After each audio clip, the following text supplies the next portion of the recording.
Hello and welcome to another episode of For the Love of Sports. My name is Michael Rasile, and this is a show where I get to talk about sports, I get to talk about business, and everything in between. Today, my special guest, I have Samson Feldman. Oh, gotta say your name right. Well, I don't know where that came from. Samson Feldman, there we go. Corporate consultant at Genesco Sports Enterprises, formerly new business development at the NBA G League, and partnership marketing at BSE Global. Samson, how you doing tonight, man? I'm doing great. Thanks so much for having me, Michael. Pleasure is all mine. We connected a while ago, and then the whole, pandemic thing got in the way. And then you saw the interview I did with your former coworker, Bob Lynch, which was pretty cool. And you said, "Hey, man, we were supposed to do that. Why don't you have me on the show?" I was like, "Hell yeah, Samson, let's get this." So we are here now. I'm very excited to talk to you about what you've done, how you've done it. Of course, there's some really interesting places that you've been, especially what you're doing now with Genesco, of course. But the first question I have for everybody, Samson, is why do you love sports so much?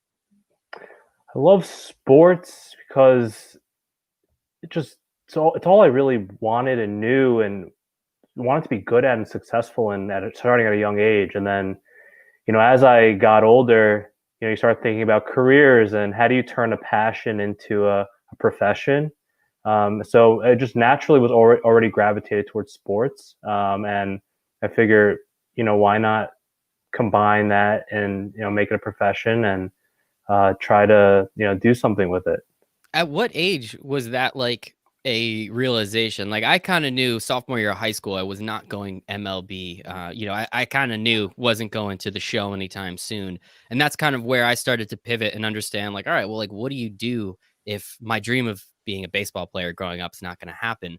So I guess like at what point in time did that finally, I guess, did that click? And you're like, all right, well, okay, now how can I stay within this passion? Just do something else within it. Yeah, I think in high school, I think I realized, look, I'm not going to be a professional athlete. I don't think I'm going to be a collegiate athlete either.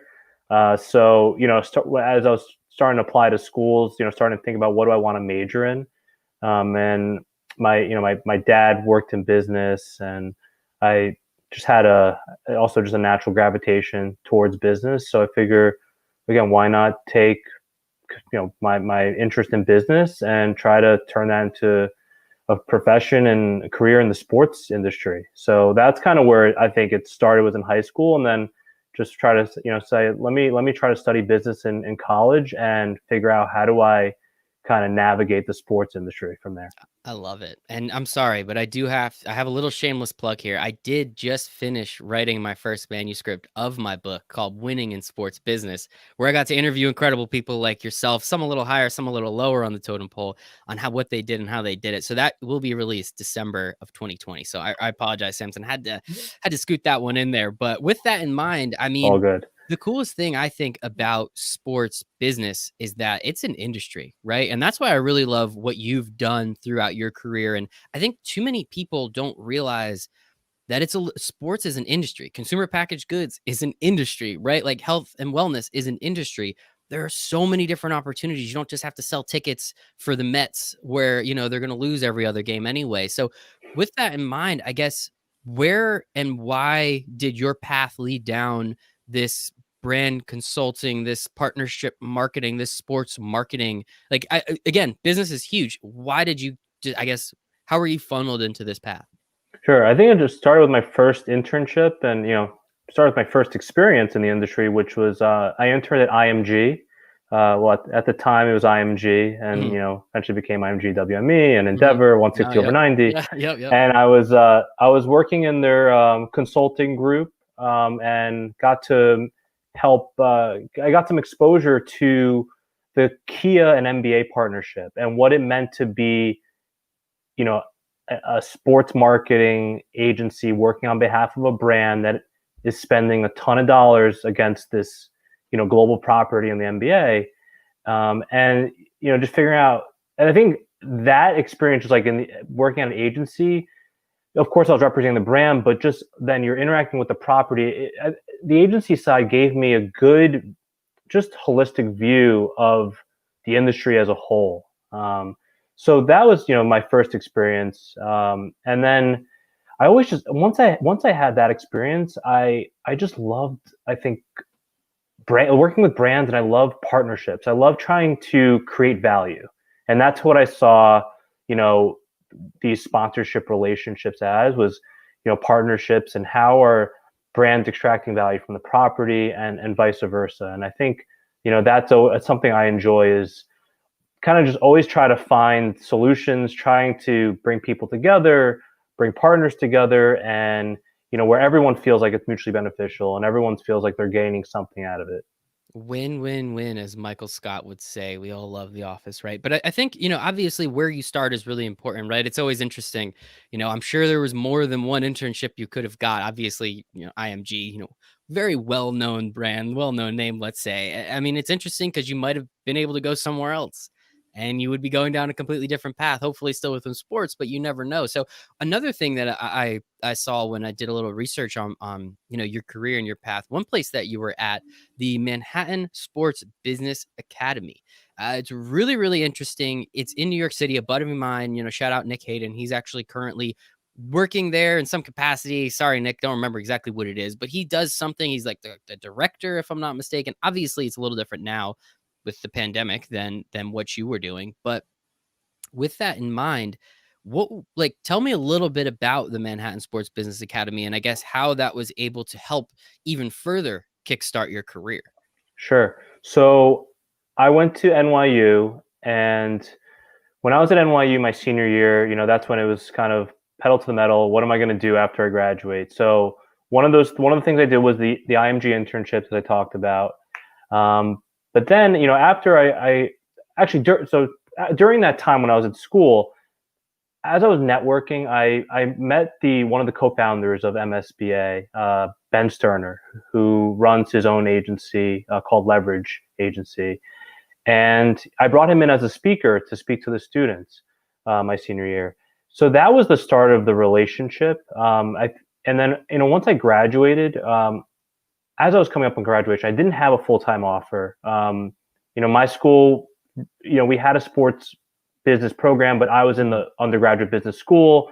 So it was very much, I had to kind of go out on my own and figure out my own opportunities. So I eventually decided, if I really want to make a career out of this, I saw this program, MSBA, as really just a great way to just kind of get a full understanding of the industry. And, it was, again, I didn't have a full-time offer, and I just thought this was going to be the best, I think, investment to help set me up for success. So through the program, they actually helped me find another internship. I interned at Foxrock Partners, which is a boutique sports marketing consulting agency. They also helped set me up with a mentor. They helped we did like speaker series and office visits. So I got to go to the NFL headquarters, got to listen to their CMO talk about the NFL strategy and how they were trying to go abroad. And it was just like a really a 360 view of the industry. And I made a ton of connections, whether it's just the other classmates. And again, this was the first year of the program. So all of us were kind of like, we felt even closer because I think we all took this risk of this program. And, obviously the fact that today it's still going on and it's even better than ever. I mean, every year it gets better and better. But that really gave me a really wide lens of the industry. And I met a ton of people, and, I'm sure, as you've heard and by now, and speaking to all these people, networking. I mean, it's not just who it's how you know these people. And I think MSBA, as time has gone on, I've stayed involved too, to also give back and be a mentor. And it's the gift that keeps on giving. And every year, just more and more students get involved and more mentors get involved, and it just creates this bigger and bigger network. And it's pretty special program, and I'm very proud to say that I'm a part of it. Yeah, especially that first year, that initial year, right? As you said, you guys all took this risk, the guys and girls of that first initial class. I mean, that's a leap of faith, right? Like I'm going to not quite put my career on pause, but you're not really, it's not like you're actively, I don't even know how to say it, but like you're going through this program for a very specific reason. I'm sure maybe your parents or your friends are like, dude, what are you doing? Just go get a job, right? And you're like, no, I have to do this. This is how I get the job I want. So, it's an incredible program. I was actually billed to be a mentor this year, so I was really excited. But again, as we've seen, the world kind of turned upside down, unfortunately, so I didn't get that opportunity. But no, I'm glad that you keep giving back to it. And obviously, if it's that big of an impact on your life, it's great that you're still involved in the program as well. No, it's awesome. And, first off, I would say, I'm glad to hear that you have interest and, had an opportunity. Again, I encourage you and anyone, who listening in to definitely, consider figuring out how to join, whether it's, or just get involved, whether it's being a mentor, or maybe, a college student or someone that's interested in sports. It's just a good, view of it, and, gives you that full perspective. And, to your point earlier, I mean, yeah, I think a lot of us, especially coming out of school, that you get pressure from your parents to get a job right away. And yeah, I did have opportunities outside of sports, other offers to work right away. But I was fortunate enough where I told my parents, look, I'm really passionate about the sports industry. I want to figure out how to, what I can do here. And, they said, okay, if you think this is going to be the right opportunity for you to help you succeed, like, let's do that. And, I'm grateful for that. And I think it definitely helped shape my path moving forward and help me get to where I am today. Love it. And you're in a pretty cool spot again. And I'm excited to get to talk about that, but there's a few stops along the way I want to talk about as well. But getting back to just the MSBA for a second, what was that, I guess, first job right out of the MSBA that you were able to achieve? Again, going through this program, networking with all these people, and being a part of that that initial class. Yeah. So interestingly, one of the other co-founders is named David Ostreicher, also a veteran in the industry. He's a close mentor of mine. He knew, obviously, I was trying to find the job like most of the students coming out of it, and he actually said, Samson, why don't you? I understand your job search. I can help. Let me see how I can help you, and you do your job search. But in the meantime, why don't you actually help me with getting MSBA ready for summer number 2? So I thought, great, amazing opportunity. Why, so I ended up working for him about 2-3 months, trying to probably maybe similar to what your buddy Nick's doing. So helping with admissions, recruiting, and this was again second, not even the full year of the program being live, and it was very startup-y, and just working very closely with David, doing anything and everything, marketing, just trying to get the word out on this program, setting up the application, whatever it was. So I did that for 2-3 months while I was job searching, and then eventually landed my first job, which was at Horizon Media, and I was doing brand strategy on the Capital One account. So basically handling all their media buy, media strategy, and sports sponsorships for Capital One's credit cards. Capital One Bowl, baby. Let's go. That was probably a lot of fun, a lot of college football there. So I'm sure you had an absolute blast. I gotta ask, did you meet Jennifer Gardner by any chance? I did not. I did not. Snap. I Unfortunately, know, next missed time, right? opportunity. Next But time we can meet her. But next time, I did get to go to the NCAA Final Four that year, 2013, down in Atlanta, which was honestly, pretty sweet. Way cooler. Sorry, Jennifer Gardner, but that is way cooler. I'd much rather do that. So that is awesome, man. Kudos, congratulations there. So yeah, shout out to the Manhattan's Sports Business Academy. If you don't know what it is, definitely look it up. It is a cool program. If you have any questions, ask me. I'll introduce you directly to my friend Nick, who is currently helping out with the program too. So very, very good stuff there. So obviously you had a couple steps along the way. I do want to highlight a couple of the positions you were in. Namely, we'll start with the BSE Global position. So BSE Global is, so explain it to me. It's the agency or the ownership group that works with the Nets, the Islanders, and the Barclays Center. So BSE Global is really at the time it's the parent company to Barclays Center, the Brooklyn Nets, and eventually also we started handling the New York Islanders business operations. We also created the Long Island Nets, the Nets G League team.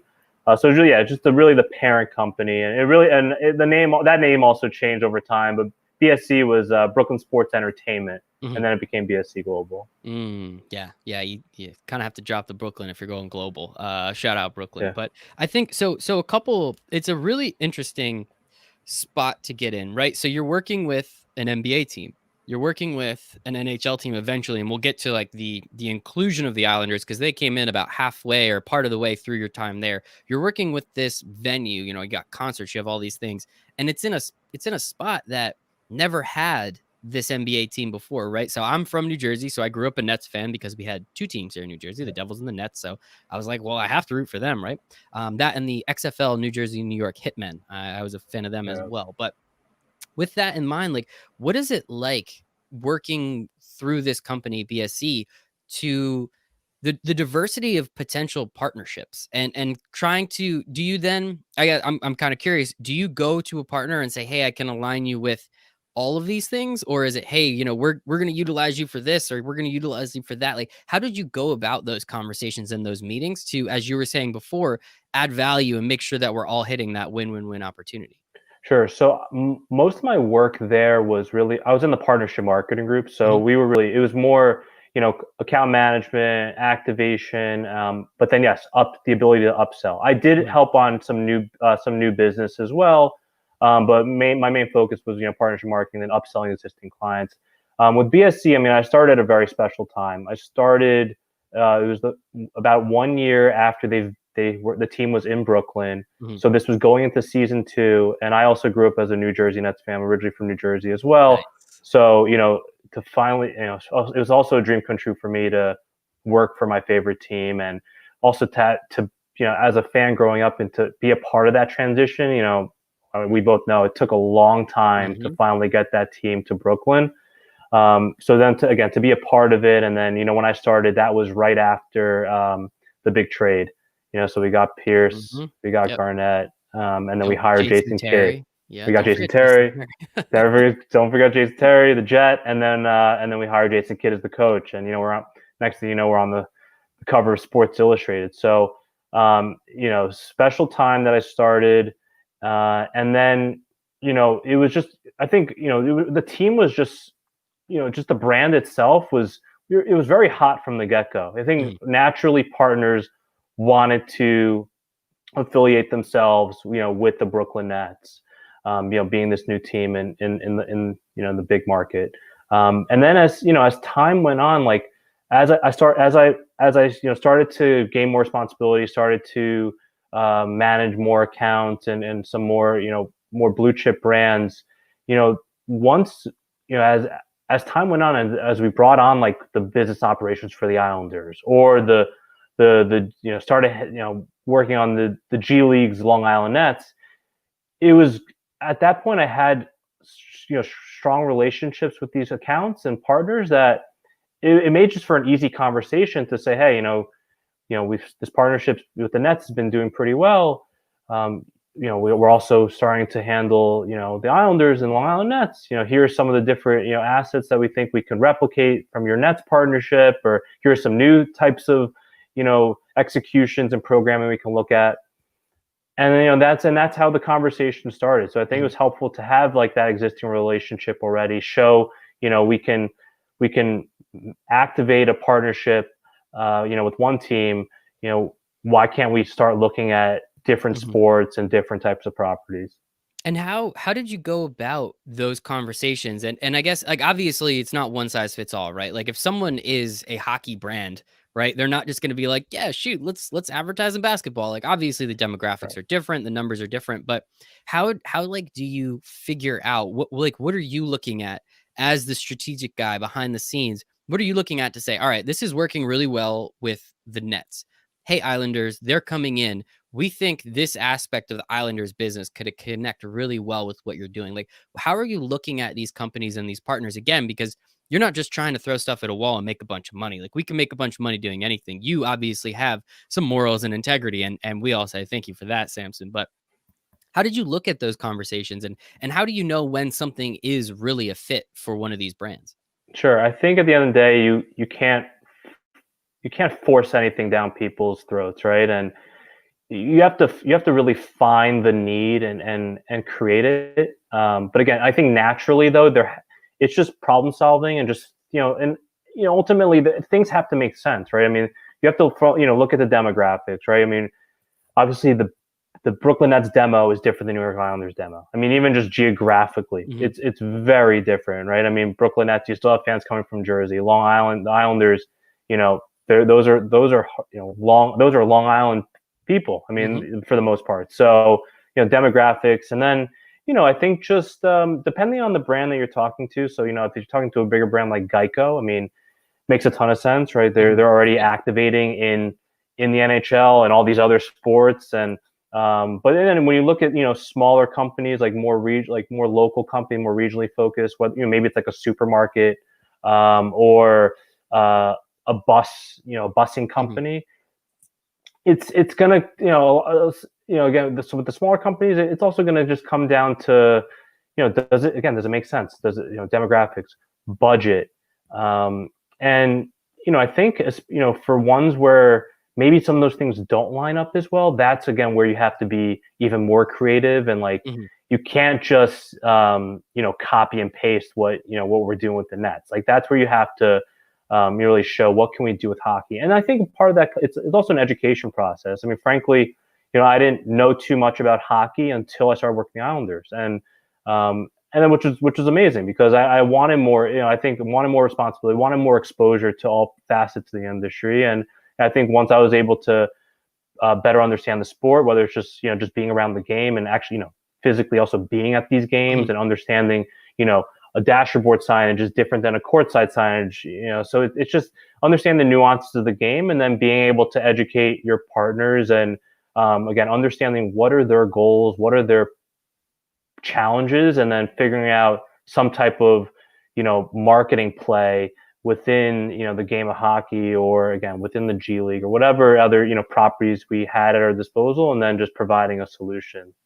I love it. And so let's talk about that for a second. As I said, so you started out, it was the Barclays Center. You have all these music and entertainment stuff that's going on. Obviously, you have the Brooklyn Nets that just moved there. A couple years into your tenure, you then get the Islanders come in.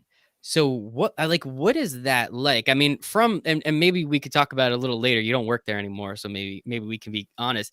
It never made sense to me that the Islanders moved there. As you said, it was hardcore Long Island fans, and now they have to trek to Brooklyn, and it doesn't sound that bad if you're not from New York City, but good luck getting from Long Island to Brooklyn by 7 o'clock after you get out of work at 5:30 and then have to drive home. Like, it never made any sense to me. But in terms of integrating them into BSE and you being there, essentially seeing all that happen, what is that like? Because that really doesn't happen too often in sports, right? You very rarely see something like that happen. So it's kind of cool. You were on the front line. You were on the, boots on the ground. What was it like from your standpoint? Yeah, it was definitely a very interesting dynamic. I think we knew that from the beginning. I mean, totally separate ownership group, and we were just handling all the business operations. For me, I think I alluded to this earlier. Like, I loved it. For me, it was just another team in our building, another asset that I could bring to my partners. Again, it was a new sport that I wasn't as familiar with, so I just I embraced it, and I love having the team in Brooklyn. I mean, I know the building was not made for hockey, but that horn too. That horn in the beginning was ridiculous. That was insane. If you don't remember, Google that. That was pretty funny. Yeah, there were definitely tweaks that needed to be made. And again, at the end of the day, the building wasn't made for hockey. Hockey. It was the Brooklyn Nets. Barclays Center is the Brooklyn Nets home. But I think it was just again, I love having the team there. There was there's some very unforgettable moments. There's just games that I was at, and just I think an appreciation for a fan base that I wasn't familiar with. Like, also, because I grew up as a Nets fan, I think I could relate more with these with Nets fans and the team that I was already working on. But then to have this new fan base and new team, it was just a different experience that I hadn't had before. And then to not just be a fan, of course, and most importantly was just how do you monetize this team. And figure out different partnership opportunities. Like that was exciting, and it just gave us, I think, more ammo and just more tools to be able to go to our partners and try to see how we can help them. Yeah, exactly. As you've been saying this whole time, you're here to add solutions. You're here to help these brands and get their name out there, right? People have to know the brand exists before they can even buy something from it. So brand awareness is one of the most important things. In live sports, I was just speaking with Sean Pate of Zenny recently, which was a lot of fun. He was pretty much saying like live sport is the last live thing that you ever need to watch. If you're not watching, like some people, my girlfriend's a huge Dancing with the Stars fan. Well, I mean, we could start that an hour late, skip through a boatload of commercials, and then really just catch the tail end of it live. So you really don't have to notice. Sports are the last, I can't remember the word he used, but it is the last frontier of the only reason I have cable. And I spoke with Verizon today, and I told the lady, I was like, the only reason I have cable is to watch sports. And she laughed. She's like, that's pretty much what everyone says now. It's like, all right, well, that's good to know. Hopefully you're out of business soon. But what was it like, again, going to these partners? And I guess more so, what was the diversity like in terms of understanding, okay, this is 100% a hockey partner. This is 100% a Brooklyn Nets partner. This is actually neither hockey or, basketball, but this might actually be really good for the entertainment and the music. Like, how did you go about those types of relationships, especially a little while after the Islanders came on? Yeah, no, it's interesting. I mean, I, I was very fortunate where I had global, national, and local partners. So Mhm. there, Geico is one example. That was a partner that I got to manage, and obviously they're everywhere, right? Yeah. I got to work on Coca-Cola, McDonald's. So again, Fortune 500 blue chip companies. I think for them, a lot of for the bigger brands, it seems to be a lot of you know TV visibility. So it's not necessarily about which sport it is, but it's just a matter of, like, again, just getting eyeballs, right? So, but then you think about kind of the more local regional partners. One of my partners was Key Food. They were the official supermarket of the Brooklyn Nets. And at the time we presented them with the New York Islanders opportunity. It frankly just didn't make much sense because most of their stores are based in the New York City area, Mhm. not in Long Island. Yeah. So, that one didn't make sense. But then you also have different brands, and I think you see this with the bigger brands, but I think more so probably with the smaller brands. I think some of these companies are buying partnerships just out of passion. Mhm. Maybe they just love the sport, and They just want that sweet, right? That's really all they it just comes want down that to. sweet. Yeah, they just want to be at the game. They want that VIP experience. And that's okay too, and as long as for us, at the end of the day, we want our partners to be happy. So Mhm. if the person who's making that decision, and his boss, or his own co-owner, whoever he has to, or she has to make that decision with, as long as they're happy. So whatever the reason may be, again, it has to make sense. But there, of course, there's going to be those instances where frankly, sometimes it just may not make as much sense. But if they want to be a partner of college basketball, but they think it's a similar demo to the NBA, and it's not. Again, that's where I think having close, good relationships with your partners and clients is key, because just being transparent helps as well. Because I think at the end of the day, you want people to ultimately you want to set these partnerships up for Mhm. success long term, even if it's a 1 year deal. I think just as long as the partner understands everything that's involved. And again, I just rather supply the information, and if they, at the end of the day, they still decide it makes sense for Mhm. them, and frankly, if they're paying us on time, and of course, if we're as long as we're delivering, our doing our part, delivering assets, like, then that's success to me. Then, well, yeah, nobody should be angry in that situation. If they just want a sweet, man, we can give you a sweet, and it's gonna be a hella nice sweet, which I think is important. And so, moving from the Nets, you slid it in there a couple times already. With BSE, you were working on the Long Island Nets as well, so the Nets G League team, and you eventually did, after BSE, after spending what, four plus years there, you ended up 4 years, yeah. going to the NBA G League. and helping out with new business development.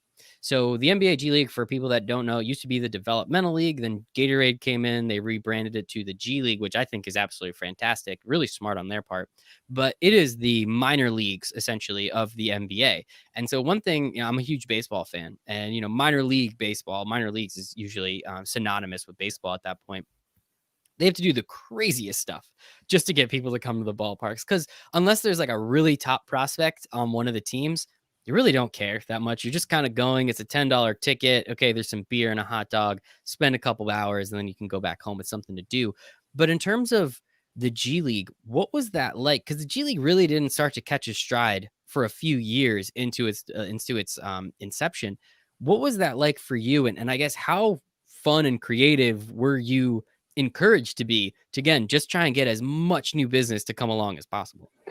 Yeah, no, the G League was just another amazing opportunity for me, especially because I did 4 years, working with BSC Global. So I worked with teams and venues, and I think the opportunity for me to go to the G League was special because it was another property, but I was going to be working at a league level, and I think that was something again I hadn't had experience doing. So, and I think specifically, not just NBA but the G League itself, it was a growing property. I also, kind of similar to how I started a year after the Nets moved to Brooklyn, I started, not too long after the rebrand happened, where they went from D League to G League.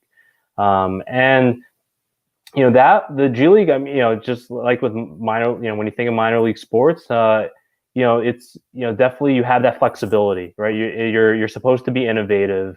And, I think that was part of the opportunity, and also the challenge is, how do we continue to innovate the game? How do we find innovative partnerships? How can we maybe do things that, or offer things that brands typically wouldn't have access to? And a great case study and example was Gatorade. I mean, Gatorade, yeah, they put their name on the league, but a lot of people don't realize, why they're doing that is because they want the information and the data and the science that they're gathering by working with the G League. And that, that's whether it's like sweat testing, doing recovery programs, they're taking all that information and, using it as fuel to also do innovation for their products. So I think, I was, just fortunate to, be able to try to bring in new business, try to bring on partners that, also typically the NBA may not necessarily even look at, like because when you think of the NBA partner list, you're thinking of, some of the biggest companies in the world. I think when you think about minor league sports, again, there's just opportunity. Maybe you could look at, maybe more of an up and coming brand, maybe more of a startup, more of a challenger brand. So, and then I think also just with current partners, just, again, with Gatorade, giving them access that they wouldn't have with, even with the NBA or, or other, major leagues. And then also, how do we help try to provide more value to the current G League partners and being able to do things again that, typically they wouldn't have access to. Yeah, especially at the league level, there is so much more you can do, right? Than at the player level, than at the team level. At the league level, you pretty much can do whatever the hell you want at that point. And understanding the goal was to promote the league, so that way now in 2020, well, before everything really, the G League's on ESPN, right? I have ESPN Plus. You can watch pretty much any G League game you want, which is pretty cool considering, again, where it was. They thought it was going to fold pretty early on. Now they have the G League team that allows college kids to not have to go to college anymore, which I'm a huge fan of. I think it's great. Hey, you want to, instead of going to Duke, and I'm a very big Duke fan, but instead of going to Duke and making $300K, why don't you just come over here? We'll give you that $500K check, and you don't have to go to class or pretend that you're going to class. Like, we can all be very honest about that, but that's another conversation. I'll have to get a lawyer on to talk about that one. But I guess, like, in terms of what you were able to do, like, what were some of the things that you looked at creatively, and like how far down did you go? Did you try and grab those top prospects and integrate them into some marketing campaigns, or did you go to some of the top teams, Westchester Knicks, potentially the Long Island Nets, just to try and grab those regional clusters of people. Like, how did you look at it? I mean, you were there for a couple years, so I'm sure there's a couple different things that you were able to accomplish during that time period. Yeah. So one thing that I got to work on, um, that comes to mind is MGM Resorts. So MGM Resorts was not a G League partner at the time, but they, I believe, they may have been, but regardless, even if they were, we basically extracted as much value out of that relationship as we could. And what we ended up doing was every year there's the NBA G League Showcase event, which is where all the teams come into one market. They're playing a bunch of games. All the NBA scouts are there and general managers. And what we did was and I'm sure if you've heard, the NBA very much loves Las Vegas, right? I mean, especially with Summer League being Las Vegas, it's like almost like the second home of basketball, especially during the summer. And we ended up taking our G League Showcase event, which had last been in Mississauga, Ontario, so right outside of Toronto. The year I think prior, 2 years before that, it was in Santa Cruz. We took that event and rather than put it in one of the team's home markets, we conducted it in Las Vegas. And it was a nice parallel because again, basketball is played there during the summer. Why not have it there during the NBA season, which we're accustomed to. So that was a pretty awesome opportunity to help. I think, and also just being in Vegas, just brighter lights, just more exposure for the G League itself. In terms of new business, for me, it was trying to look at, partners that our new business team as a whole, wasn't looking at all. So I really, my task was to try to find G League only partners because until that point, all of our partnerships were part of larger NBA deals. Yeah. And, again, within the NBA's Global Partnerships Group, I mean, they're trying to sell across all the properties. So NBA, G League, WNBA, 2K League. So I was just looking at just brands that were in any open categories that we have, or categories that were up for renewal soon. And, it's just seeing like who is maybe just dipped their toe in sports, like who just did a minor league deal, who maybe has done nothing in sports, but I know they just, spent a bunch of money on a TV commercial, or, they just bought a bunch of media, or maybe it's a brand that is endemic to sports. So maybe it's like some type of recovery tool, if you will, or something. And, again, maybe they never sponsor sports, but hey, maybe they would be interested in doing something similar like we did with Gatorade. Like, do they want access to our league? I mean, again, thinking about what's unique about us, maybe that's something that a sports performance, something again, endemic to the game of basketball, that type of company might have interest in. Yeah. So, and I think, sorry, keep going. No. And so I think that was kind of the approach. Yeah, and I was going to say, I think that's a really great way of looking at it because, again, if you're just pulling from the NBA partnerships, it's just going to drain those down, right? You don't want to, they're NBA partners for a reason, and I'm sure they could do more business with the G League, but obviously you want to go out and, again, you want to it's the NBA G League, so you're not going to separate too far, but it is nice to allow people to understand, hey, this is another entity. You can do different things, as you said, with Gatorade. You can start to figure out like, hey, you can have access to the players and the biometrics and all these other things. Like I'm sure Whoop was on your list. If it was, if it's not on their list already, I'm sure it has been. And just the opportunity to utilize these players and what they've done while they're doing all these things, I think is pretty cool. And we actually have a question. I don't know if you'll be able to answer this, and this is why we do it live because it's a little more fun, from Adam. Do you think because of COVID, more teams are going to look to sell or not run their G League teams? Apparently the Suns have already sold theirs. Like, I don't think that's a question you can ask, but being a little bit closer to the inside, not without telling us, obviously, the financials or anything, like is there a really fine line of margin there for the G League, or are they able to really draw down from their teams a little bit more? Yeah, the interesting thing there is most of the teams are owned by the NBA parent club, right? That's a big difference between the NBA and the G League model versus the MLB and minor league baseball model. Mhm. As you know, Yeah. I think the majority, if not all, the minor league baseball teams, they're besides the affiliation with Mhm. their major league club, Yep. it's not owned. So there's that aspect. But just like with minor league teams, a lot of these teams do depend on Mhm. attendance. Yep. So it will be interesting to see because again, you have these teams for the most part have the backing of the NBA parent team, and they see the value in their G League team as a place for development. Um, and especially now, it's just there's so much more talent that's coming in every year, and just these teams can't play all these guys on the NBA, so they have to send them down, or Mhm. guys are getting injured.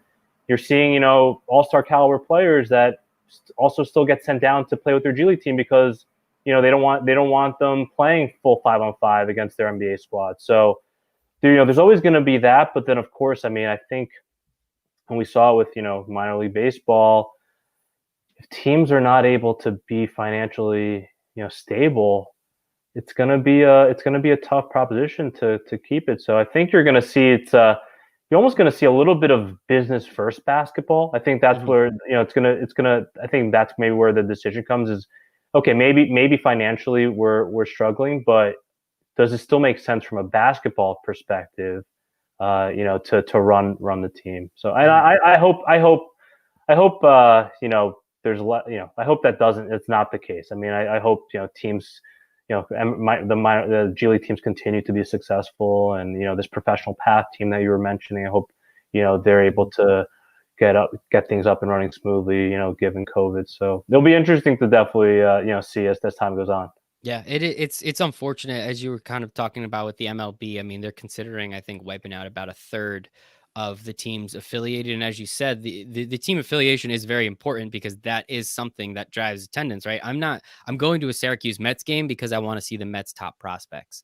I'm not going to a Syracuse Mets game because I like the Syracuse Mets. Sorry, Syracuse Mets, right? So if they're Right. not driving attendance in any way, shape, or form, and they're losing this affiliation and they're pulling their players out, that is a huge, huge problem and really can do something detrimental. So, obviously we're crossing our fingers that does not happen. But thank you for the question, Adam. So, moving on from the G League, I do want to talk a little bit about what you're doing now, which I think is pretty darn cool. So, you are director of corporate consulting, correct?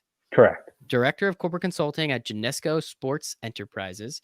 You were explaining it to me a little bit before. You work on the PepsiCo side and help them with any of their sports marketing affiliations, like Buffalo Wild Wings. You were talking about. That's the one that I heard because huge chicken wing fan. But tell me a little bit more exactly, I guess, about your job and what you do. What's a day in the life look like for Samson? Sure. So Genesco Sports Enterprises, we're a sports marketing consultancy, and we focus primarily on brand consulting. We work strictly with brands and trying to help our corporate clients optimize and maximize really their sports sponsorship investments. So PepsiCo is our biggest client, and the part of the business I work on is I work with their food service customer marketing team. So as you were alluding to, I mean, basically any type of sports related programming that PepsiCo does with their food service customers. So Buffalo Wild Wings, Little Caesars, Jersey Mike's, all these places that serve, either Pepsi beverages and Mhm. or Frito-Lay snacks.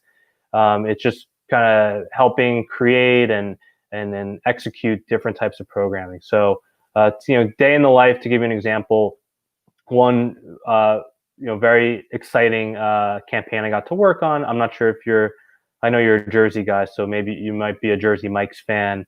But in the month of July, there was this campaign called Aaron's Way. So if you went to Yes. Jersey Mike's, you might have Mhm. seen the The commercial. commercials, yeah, they were pretty good. Yeah. So basically, if you went to Jersey Mike's during the month of July and if you bought a sub, you could get it Aaron's Way, which is adding chips in a drink for $2.99, and then part of the proceeds go towards his foundation, the All Rise Mhm. Foundation, which is all about empowering youth and youth development. So we that was one of the first projects I got to work on when I started at Genesco, and um, and got to actually go out to Los Angeles in January to do the production shoot, to film that TV commercial. And we did some digital content series which were online, and obviously created in-store POS and out-of-home billboards. So to see that all come to life, especially during this time, because again, we filmed this stuff back in January, and then obviously COVID hit in March, and then just trying to figure out, when is this going to launch? Yep. If we launch it, how are we messaging it now? The messaging, we don't want to come across as tone deaf, so we have to make sure we're speaking to the audience as if it's today and in the future, currently. And so that was a really fun opportunity to be a part of, and just helping kind of bring that together, working closely with the client, working with Aaron and his team, just to make sure, we're kind of just, again, just bringing it all to life. Yeah, anybody that hasn't seen that commercial, it's pretty funny. Definitely first time caught me off guard. I had a lot of fun with that one, so definitely check that out. And I guess how integrated are you in that process? Like, I'm sure, are you guys, how much of a hand do you have in that creative? Like, I'm assuming you guys, you're consulting in some form, but you're not making the creative. But please correct me if I'm wrong. But how much like control or how much influence do you have over that type of campaign? Sure. So we're not a creative agency, Yeah. like, as you know, but I would say we're very involved from the definitely from a strategy perspective, right? I mean, and I think our role is to help consult our clients on how can PepsiCo best leverage their current assets, or in this case, this was an incremental part of Aaron's endorsement deal they already had with Pepsi. Yeah, again, he's already endorsing Pepsi, but this was Pepsi Max too, right? That's I like think. that. Well, maybe I could be wrong. I don't know. Yeah, I know he's a Pepsi endorser, but this was something that we specifically wanted to do on behalf of one of their biggest customers, Jersey Mike's. And there were already some natural ties. Jersey Mike's and Pepsi are both Yankees partners, so there was that. And I think we helped with, again, just kind of what's the best way to bring this to life.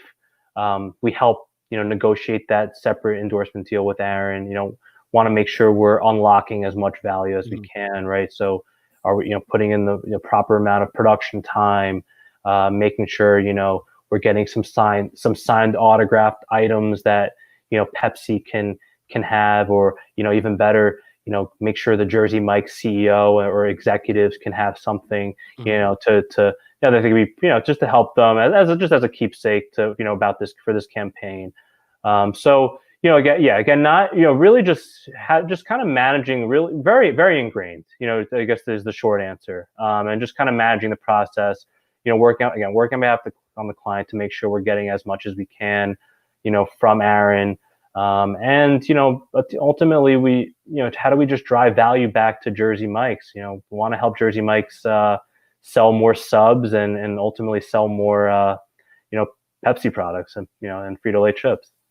I'm for it, man. I lived outside of New Jersey for a little while, and that's where I like Jersey Mike's the most. Here in New Jersey, no offense, Jersey Mike's, but I'm gonna probably just like head to a sub shop or something. But it's still solid. It's good stuff. So I think, and again, the integration, what you guys did and how you were able to do it, I thought was really cool. And in terms of you brought it up a little bit, and I'm kind of curious in terms of the pandemic, and in terms of you guys did all this stuff in January, and then it was supposed to come to life. It finally launched in July. What did that do, right? Like, I assume the campaign can't nearly be as successful if people can't go there and sit down in the store and scroll on their phones and do all the things that they need to do.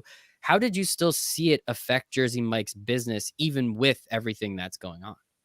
Yeah, so I mean, we shot that TV commercial in January, and then when we launched it in July, we had to the TV commercial. There's a bunch of people within the Jersey Mike store. So obviously there's not a good look. Right? No, you can't. No social distancing. No one's wearing masks. Yep. Because of course you knew in January that needed to happen, right? It's just like, that sucks. All right, who knew that the world was gonna completely turn over 2 months later? But So with the TV commercial, I think we had to decide, we're still going to use it, and I think obviously we still wanted to because we spent a lot. It's a big investment on Yeah. behalf of Pepsi and PepsiCo and Jersey Mike's and subs to do this. And at the end of the day, I mean, Jersey Mike's was still, their business was up and running during the pandemic. They're still delivering and doing pickup orders. So if you watch that commercial, it ran as is, but at the end there's an end card, and it says make sure you order Mhm. for contactless delivery or pickup. So something like a small tweak like that is something I would include. The digital content series, like that was all fine because we filmed that, it was just Aaron alone within the Mhm. Jersey Mike store, so there weren't any tweaks that we had to do there. But I'm very grateful again to say, like, overall, we were still able to run it. It was a successful program. I'm glad that the pandemic didn't Mhm. hinder us too much. So it was pretty cool. I love it. I'll probably put the link in the show notes for anybody checking out on YouTube and or through the podcast, because again, it made me laugh. It totally caught me off guard. But in terms of outside of Jersey Mike's and just in terms of all the other opportunities that you work on, how have you seen this pandemic affect, I mean, again, Buffalo Wild Wings. I like going to Buffalo Wild Wings more than I actually like eating Buffalo Wild Wings, right? It's like that opportunity to sit down, everybody's screaming, you have all the sports on, it's awesome. How are you starting to see this affect some of Pepsi, specifically some of their food service partners in, and unfortunately a negative way? And how much of this do you think will continue for the foreseeable future? Yeah, And I then mean, I just wanna clarify, I know you're not like, I know you're not an epidemiologist, and we don't know when the hell that's gonna end. Let's say we get to that point. Then, like, how much longer do you think some of these effects will take place? yeah, no, no, I was gonna say, I mean, it definitely will depend on Yeah. when the pandemic slows down or just dies down completely, and when we have a vaccine. I mean, for sure. Separate of that, I mean, I think there's certain customers, depending on the industry that they're in, that hit the hardest, right? Like you think about Mhm. hospitality, Yep. hotels, cruise lines. I mean, that's I know they're open, but Yeah. they're still feeling the effects. So I think that it's going to take time there. And then I think the restaurant business. Again, we mentioned Buffalo Wild Wings, Jersey Mike's, different. So yeah, I think especially the ones that have were set up prior to the pandemic, set up well for success with delivery and pickup options, and even having like their own app. Like I think those are gonna they've been able to stay strong, and hopefully they'll continue to stay that way. And then unfortunately, there's others that I think are haven't been again, whether it's hospitality or some in the Mhm. restaurant industry or across different industries that these customers are in. It's just the pandemic's just hit them harder, and I think it's going to take time.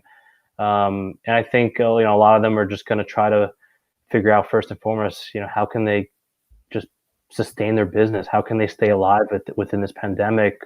And then hopefully, especially as sports continues to come back, companies, these customers see sports as not as a, oh man, like I don't, I'm still having trouble, operating our business, but it's more so, well, actually sports can, help us Mhm. maybe, Yep. bring in some more customers, operate a little, better than maybe that, we were, if we weren't doing something, with PepsiCo and tapping into the different, partnerships and, sponsorships that they have. So, Yeah. And as we were saying before, right, you still have to watch sports live. So there's still some sort of opportunity there. But I don't want to end this on a negative note. I do want to end this on a positive note. So, what are some of the innovations and some of the creativity that you're starting to see from your group and maybe some of your counterparts that are starting to come out of this situation that you can see really being able to catapult and thrust that industry forward? I mean, just as an example, esports has grown like 3 years in the last 6 months, kind of thing, right? And I'm sure Pepsi has some relationships with some people somewhere in esports, right? So what are some of the positives and some of the innovations and creativity that's been able to come from this that you guys are able to utilize now moving forward? Yeah, I think. Oh, yeah, esports. I mean, yeah, it's growing, and I think it's going to continue to grow. I Mhm. think it's interesting for me to see the different types of companies that are now activating in esports. Mhm. Like for actually, Buffalo Wild Wings is an example. I mean, they're doing more now with esports. I mean, they recently filed a trademark to be the official bar of sports bar for esports. Um, What? How's which that even? That's what? so it could, and they It also will works. Shout it out to work. them, but that doesn't make any sense. They because they want to be able to say, we're the home for watching esports Mhm. tournaments. So they Yep. also did a deal with League of Legends, the League of Legends Championship Series. Being able to do watch parties there. PepsiCo has esports relationships. So I think esports is just going to continue to grow. I think in other innovations, I think interestingly, um, the more traditional sports marketing assets, so like kind of going back to what we talked about earlier, like TV visible signage, like that is going to be more prevalent than ever because again, no fans in the stands. Like it's hard to do activations, but everyone's going to be watching from their couch, so you're gonna see more signage than ever. So I think in a way, it's kind of like that is something that was very old school is going to be uh, more popular, Mhm. but you're seeing how they're going to try to take that old school and turn it into new school and innovate, right? So I think you're going to see more like digital signage, right? Yeah. And I think that will be interesting to see uh, how that evolves. How much digital signage, where are they placing it exactly? Because the other thing too, I mean, you have to remember there's brands that bought this, T visible signage pre-pandemic, Yep. and what happens to their value if you're putting all these other sponsors next to them in these new positions? They may not be as happy. They may not feel like they're getting, they signed up, for the best deal. But again, who knew that, you Exactly. know, Yeah. about COVID. So And it's interesting from the signage standpoint. Like I totally agree with you. That was something. It was dying. It was dying. It was dying. And now it's kind of the most important thing because it's really the only thing you can do. But it's really interesting from the bubble perspectives, right? We see the NBA. They're using like 3 courts, but they always make it specific to the home team. So when the Nets were playing, shout out the Nets. They just got eliminated the other day. But when it was a Nets home game, you saw the digital pieces of the Barclays Center right there, and then you saw some of their other. yeah, Partners kind of layered around, which I thought was a great way to do it. And that's kind of the only way you can do it. And for the NHL bubbles, I thought it was really cool that they would just change the signages around the board. Or because I remember I was watching like a Carolina Hurricanes game and I was like, it's in, Toronto. Why the hell are they advertising for the University of Miami Hospital? And I was like, oh, duh, it's a Hurricanes game. So it makes sense what they're doing. The one thing, and I agree with you on the digital signage that I'm really curious to see what happens moving forward. I watch a lot of baseball, obviously. Haven't been able to because the Mets, of course, got COVID. It was kind of more of a matter of time than, when. But they have like the DraftKings logo now, where over some of the seats are right behind it. And so that's there. And, you could see it. It's very prevalent and visible. But I agree with you. At what point do they have let's go with cojones to put the live betting odds right there, right? Like at what point do they then start to really not just put DraftKings, but put DraftKings and then put the Mets current odds are, plus 200 because they're losing by 3 runs. Like that is when I think it gets really interesting. And when you can start engaging fans a little bit more, especially from the betting side, that I think will be the next level of that digital signage that I think you're talking about.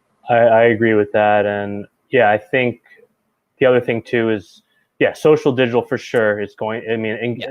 engaging fans from a social digital perspective is more important, but especially how do you do it while they're watching the game? Yep. Because let's be honest, there's less distractions now than ever. I Mm-hmm. mean, if you're watching a game, you're pretty tuned into the game. You're still going to be on your phone. So how are the properties and brands going to figure out the best way to engage with fans, especially while they're watching?